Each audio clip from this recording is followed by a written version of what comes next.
Storytelling is important in business just like it's important in real life. Story is important because it's how we make sense of the world around us. Storytelling is essential.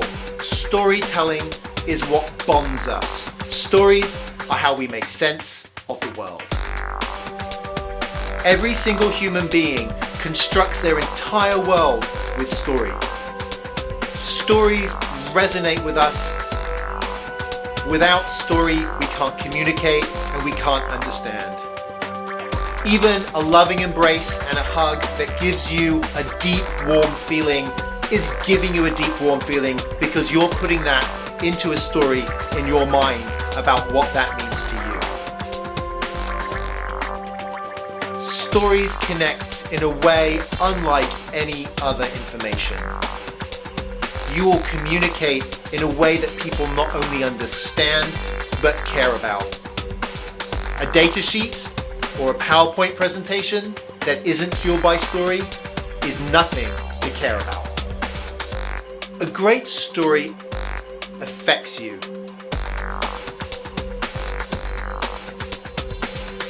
A great story affects you.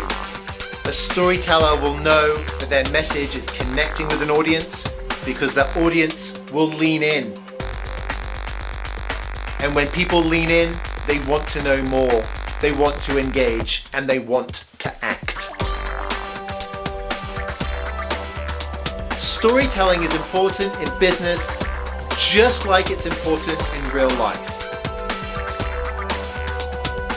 Stories are literally the bridge between people.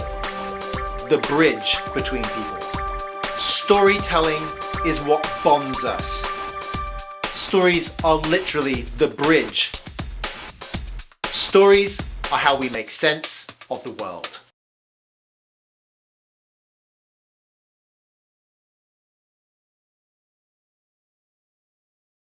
Hi and welcome. Sometimes technology companies seem like they're from a different planet. It's no surprise that they struggle to clearly tell us what their product or service does for us, right? They've got cool stuff, but they get lost in product features and technical details. We help fix that. And today we're going to be talking about elevator pitches. Wouldn't you love to be so interesting that you nailed your elevator pitch? Why does it matter though? Because ideally an elevator pitch is just the beginning of a dialogue or a relationship with your audience. If you think about the last time you were captivated by a great story, the chances are you were hooked from the very beginning. But why were you hooked? You were hooked because stories are interesting. That's why. Stories grab us, they grab our attention, and they keep us engaged. It should come as no surprise then that storytelling and elevator pitches are excellent bedfellows. It's just the beginning, because when you successfully captivate your audience, they will give you permission to go further into that relationship or dialogue that I mentioned. But what is an elevator pitch? Well, it's a brief, persuasive pitch that you can use to sell your product, service, or even your idea. This could be something you're doing to an executive, with an executive at your own company. And an elevator pitch has to clock in at around 30 seconds, about the ride of an elevator, of course, right? But elevator pitches have a use far beyond the confined four walls of that moving death trap. Networking events, meeting anybody for the first time, parties, remember those? And more. Nailing an elevator pitch can be the difference between making a valuable connection that translates into new business and a missed opportunity. Now, the challenge is knowing how to craft an effective elevator pitch, and it takes a bit of practice. There are resources available out there, such as elevator pitch templates. The problem with all the ones that I have found is that they jump way too quickly into the solution space, similar to those terrible problem, solution, benefit case studies, right? Always an over focus on their product, its features, and whatever it is about the company. No matter how much you love your product, if you go there, especially to start off with, you will bore people. Instead, follow these three simple steps. First of all, I like to select the highest priority desire of my target audience, that person that I'm having the conversation with. Then I determine the critical difficulty standing between them and achieving that desire. Finally, I craft, often on the spot, a statement, a denouement about how we help resolve that problem.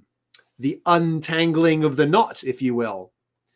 At Go Narrative, we call this the 3D story framework. And in fact, if you go and you have a look at any of the sort of the storytelling frameworks out there, kind of like all of the Hollywood stuff, you will notice that it's all pretty complicated, right? There's lots and lots of steps, definitely more than those 3 steps, and 3 steps that aren't as unhelpful as beginning, middle, and end. Now, the thing is with all of these frameworks is they're just too much, right? I mean, you imagine trying to come up with an elevator pitch with a hero's journey. Don't trust me on that one. But with the 3D framework, it gives you those elements that you can really, really get stuck in on and do that in a way that's really simple and allows you kind of with the tip of the iceberg to figure out what those simple, crisp things are and then go deeper as and when you need to. Back in 2010, I was preparing for a big presentation and I had a presentation coach at the time. And my coach said, Matthew, you can't come close to conveying everything that you know about this subject, about this product, about this area. It was unified communications at the time. Big topic, right? Your goal isn't to force everything you know down your audience's throat. It's to get them to take action after the presentation. Then they'll be going on a journey with you. An elevator pitch is the same. It's just that you don't have an hour to do it in. Don't get wrapped up in customer types, ROI figures, value propositions, and all the time and money savings that your audience may or may not get. When the listener steps out of the elevator with you and wants to know more, that is the time to start taking those next steps. If you've done that, if you've achieved that, that is a successful pitch. They want to know more. The beginning of a beautiful relationship, perhaps. But how do you do this? Well, first of all, you need to be really intentional. Creating a great elevator pitch isn't as easy as just telling a story. You need to make sure that it's relevant to your audience and pack it in with persuasive information. So we've got a few tips to help you get started on this one. First of all, you need to know your audience. This helps you figure out that desire part from our 3D story framework. Once you know your audience, you can tailor your story to fit their needs. If you do that, they'll listen to you. Now, this might seem hard to do in the length of a standard elevator ride, and it is, but hey, come on, it's a challenge. This is the beauty of a constraint, right? It forces us to get really crisp and figure out the absolute essential things that we need to do. So an elevator is a forcing function for that. The key to getting to know someone quickly and effectively is don't talk about yourself. Just don't do it. Don't go there. 2 of these, 1 of these. It's a sales technique we've all heard since the beginning of time. Use them in that ratio. So when you get in that elevator, ask a few questions about them. I like to ask 3 specific ones. These are generally enough to help you rapidly tailor that desire to the person who's standing in front of you. What industry are you in? What do you do? What brings you here today? Those are perfectly nice questions to ask somebody, and you'll get some interesting responses as well. If they don't respond to that, well, quite frankly, just move on. If somebody isn't going to respond positively to those kind questions, including, hey, what brings you here today? Don't bother. Go speak to somebody that's worth your time. Do me a favor, please. You don't want to waste your time on people like that. So you've got them, they've responded to this, right? That's it. That's enough to then quickly tailor your story. Practice is key here. If you've got that core story down, that core elevator pitch down, and you've practiced, then when you ask these simple questions, you can rapidly modify your story so that it resonates with the person that you're talking to. Another thing to bear in mind is that a great elevator pitch has a compelling opening. One of the best ways to start is with a punchy opener that establishes credibility. You can likely plan to reuse this punchy opener, so practice it, right? I'll keep saying the word practice until it sticks. But it's also important that you don't provide too much backstory. This is a death nail to an elevator pitch, and quite frankly, to any story. Even an article that you would to read on the web, a news article or in a newspaper, right? Newspaper. Those ones that start with too much backstory, that don't have that bury the lead, that don't have something punchy at the start, they lose us, don't they? And you will lose your audience if you provide too much backstory. So be really, really careful with that one. Here's an example of how I often start a Go Narrative elevator pitch. Sometimes technology companies seem like they are from a different planet. You recognize this? It's no surprise that they struggle to clearly tell us what their product or service does for us. They've got cool stuff, but they get lost in product features and technical details. We help fix that. The pitch is simple, clear, and audience focused. Now, if I knew what you were doing here today and I knew specifically who you were, I could tailor it. I could say, often oil and gas companies seem like they're from a different planet. Their priorities seem to be completely different to the rest of the market at times. And so it's no surprise that they struggle to clearly tell us what they're all about, to connect with us as consumers. They might be doing some really cool stuff, but they get lost in our assumptions because of what we know about the product. And if all you talk about is the features and the things that you're doing, you're not going to get us excited. Maybe you are doing a push into green energy, but you're never going to get us there if you don't hook us. We help fix that. So there we go. And I literally picked that off the top of my head. Don't know why I'm thinking about oil and gas right now. Maybe it's because we all are. But if you start with something punchy, for example, in that case, on another planet, you bring that taste of interest and you start to actually get into that second D from our story, which is the difficulty, right? They get lost. And so you're actually using the framework. See how this is so practical, these little bits and pieces, but practice makes perfect. Practice makes permanent. Do it again, and then you'll be able to tailor them on the fly. Now, obviously, I've got a lot of practice doing this because I do it all day, every day, but you can too. Okay, keep it short and sweet. Data has actually shown that the average person's attention span is now, rather unfortunately, shorter than a goldfish. 8 seconds. Short and sweet is essential. So with only a few seconds to make an impression, you better get there pretty damn quickly, right? So including just enough information as to what your product or service does in the tail end, save it to the end, please. This is almost as important as saying, don't talk about yourself up front, is save it to the end. Because if you're interesting and compelling and give them that reason to want to know more, you will then have permission to tell them more when it's the right time. You leave the door open to sharing more. You got to read the room, and that's a very small room, and it can be very intense. And if you start throwing facts and figures and features at somebody, they're going to want to get out of that room pretty damn quickly, right? So if what you said resonates, then you can ask to continue the conversation. Then or later, then could be getting out of the elevator with them. Later, it could be swapping business cards, whether that's paper, old school, or virtually. But it's all about that permission to continue. So in conclusion, storytelling is a powerful tool, and it allows us to connect with our listeners at an emotional level and get people's attention and get them to want to take action, to want to know more.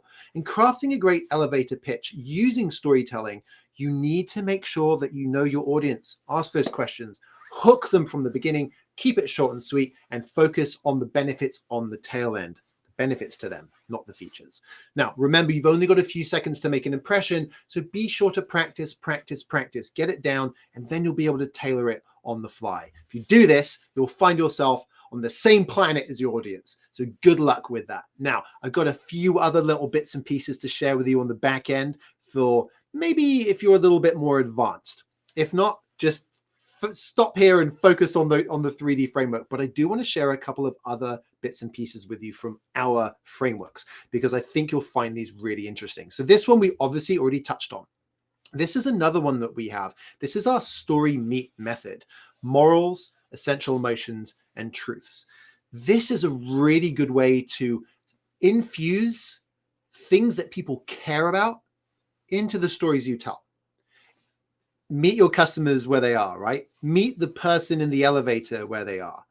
When you're asking them questions, what brings you here today? Oh, that's really interesting. Why is that important to you? Listen for their what might be morals or values. Values relate similar to morals in that sense. Listen to the emotions. Are they excited? Are they worried? Have they been forced to be there?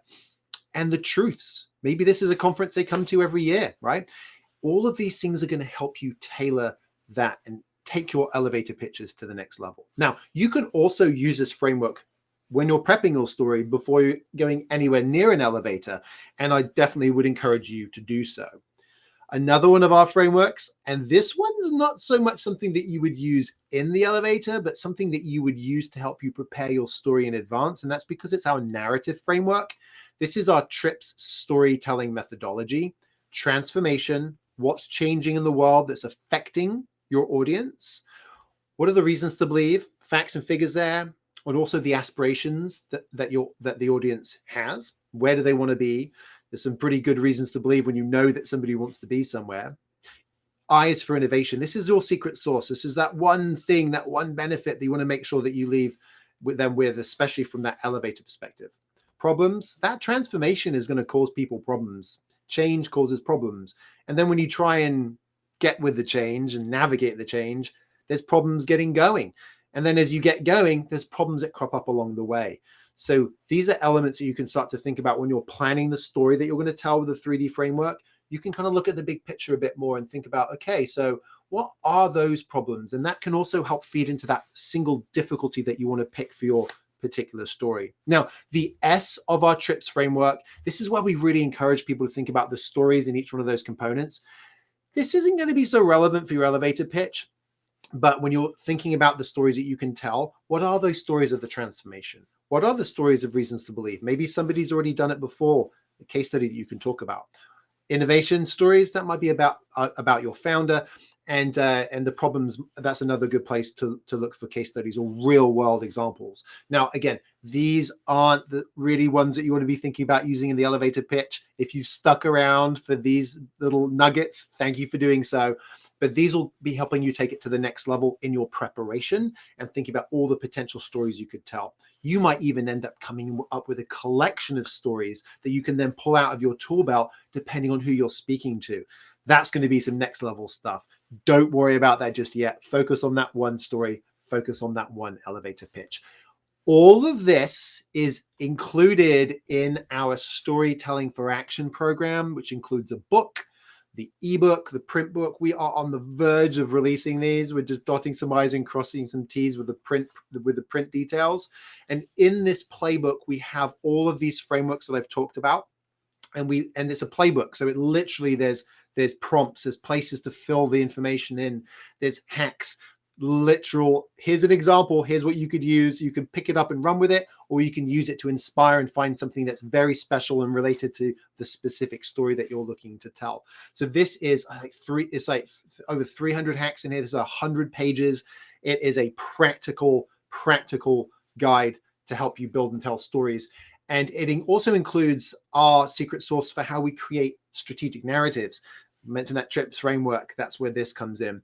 And all of this comes together in a program. You can be one of the first people to find out about this program when we launch it. It's going to include a training. It's going to include a virtual clinic where you can ask our team questions 24/7. We might not get back to you till the next morning, but you can ask us questions 24/7. And so this whole program we're putting together. So if you want to be the first to hear about that, sign up at gonarrative.com/STF. FA, storytelling for action. And so you'll be the first to hear about that. And then we've got a bonus as well there. And the bonus is you'll also get our weekly newsletter and get pointed to all our blogs as we publish those. So all those story resources, so you can keep sharpening the saw, keep building that expertise. So multiple options here for you. We put a bunch of stuff out in our newsletter and our blog for free. If you want to go and apply this stuff yourself, we've got the Storytelling for Action kit coming really soon, and the book that you can use to kind of take your own work to the next level. And of course, we're always here to help as well. I can't wait to hear your elevator pitch. So reach out, let us know. I'm excited to hear what you come up with from an elevator pitch perspective. I want to hear that punchy opener. Think about that desire. What's the difficulty standing in the way of that desire? The denouement, how do they untangle the knot? And also, see if you can think about some examples of how you would tailor that to different industries. Great practice. So when you find yourself in that elevator, you can really knock it out of the park. Thank you so much for joining today. Super excited to hear from you and to hear about those elevator pitches. Have a fantastic one. Cheers.